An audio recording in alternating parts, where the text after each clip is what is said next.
cette journée qui avait pour but de finaliser l'accueil, ou du moins de changer dans nos esprits, dans nos gestes et dans nos actes l'accueil, commençait déjà très bien, puisque chacun est allé l'un vers l'autre pour se dire qui je suis, qui tu es. Alors le matin, 9h30 ou 10h, je ne sais plus, 9h30, donc un temps convivial autour d'un café, suivi d'un texte qui a été lu, donc la visitation. Échange après en carrefour sur ce texte-là, avec des questions auxquelles nous avions à répondre en petits groupes. Oui. L'après-midi, nous avons regardé un film qui traçait de la présence de chacun dans l'Église, de toutes les générations dans l'Église. Et le film était surtout axé sur le fait que parfois les familles avec des enfants arrivaient à l'heure, peut-être pas à l'heure, avec des enfants qui pouvaient perturber par le bruit, par les jouets qui tombent, et qu'en fait, quelquefois, ces familles de jeunes enfants pouvaient hésiter à venir à l'église à cause des regards malveillants, quelquefois malveillants, des personnes qui ont des habitudes de place à l'église, place qu'elles ne changent pas, et qui sont dérangées, peut-être de façon inhabituelle, par ces bruits. Et donc notre regard était amené à accueillir ces gens-là, à leur dire que leur place était dans l'église et qu'il ne fallait absolument pas qu'elles modifient leurs envies, leurs aspirations et surtout leur besoin de venir vivre en église le dimanche à l'église. Nous avons échangé donc une nouvelle fois à partir du regard des autres, savoir modifier son regard, savoir accueillir, et on est revenu sur l'accueil dans sa totalité, à savoir nos gestes, à savoir nos comportements, à savoir nos méthodes d'accueil, à savoir qu'il faut aussi parfois changer les locaux pour bien accueillir.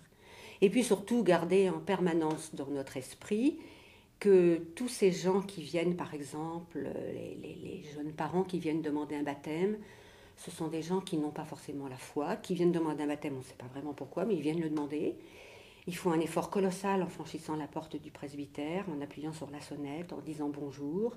Et là, c'est à nous de danser un bonjour triomphant, convivial, en leur disant que le presbytère, ça n'est pas la maison de Dieu, mais quelque part, ils ont franchi quand même les premières marches, et qu'ils doivent s'asseoir en toute confiance, et qu'on est là pour les accueillir, pour les guider, et que leur enfant sera baptisé, qu'il n'y a absolument pas de remords ni de regrets, et que leur démarche, elle est la bienvenue, et qu'elle sera de toute manière menée à bon terme, quoi. Voilà.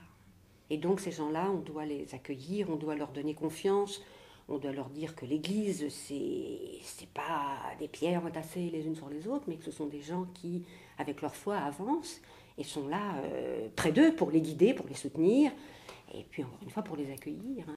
C'était la première fois que j'avais une telle lecture. Ça m'a bien plu parce que certaines phrases étaient reprises en écho. Et ça donnait une force et un relief à cette lecture que nous, on n'avait pas, participants, on n'avait pas forcément vu non plus, je pense. Mais c'était bien parce que, je ne me rappelle pas trop de la lecture, mais cette reprise de fin de phrase après la lecture complète et directe, ça faisait que, oui, on donnait beaucoup de relief à cette lecture. On n'avait pas très envie de la quitter, cette lecture. On y restait très longtemps.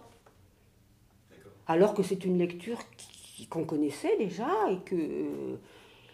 et qui n'avait pas, au premier abord, apparu demander une telle réflexion, en tous les cas, oui. Les gens étaient demandeurs, mais je pourrais dire que les gens n'étaient pas venus en consommateurs.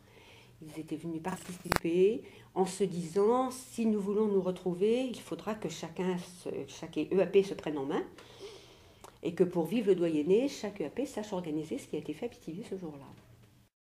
Dans chaque EAP, les difficultés, sans être communes, elles sont bien réelles, et que peut-être ce jour-là aussi, ensemble, nous avons avancé en mettant en commun certaines difficultés et partager ces difficultés-là de manière non pas forcément à apporter une solution, mais à apporter des améliorations.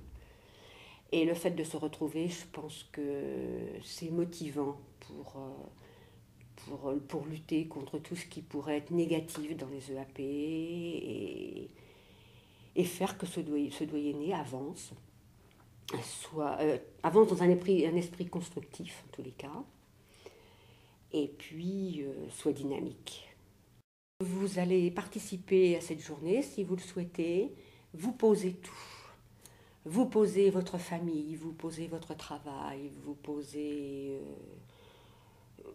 toutes vos habitudes et vous venez à la rencontre du Christ à travers les autres, par la présence de l'évêque, à travers une lecture, et vous oubliez tout. Eh bien, je vous assure que ça a été ça.